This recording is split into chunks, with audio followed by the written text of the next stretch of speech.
You may have seen this problem before. We were told to find the area of the circle, and remember that the area of a circle is pi times the radius squared.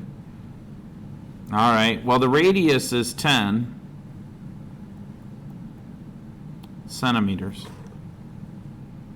So that means that the area is equal to pi, which can also be thought of as 3.14 times 10 squared.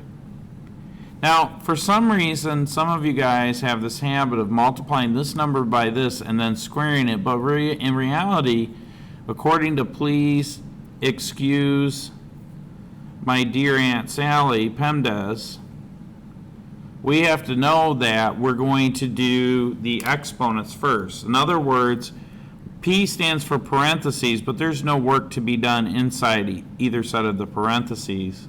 So the next thing on the list is E for exponents. So that means I've got to do this one first. So then I'm going to say A is equal to 3.14, but what is 10 squared? 10 squared is 100.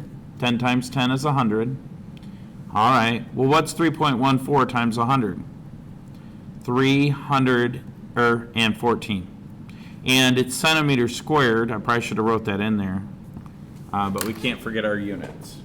Okay? Any questions?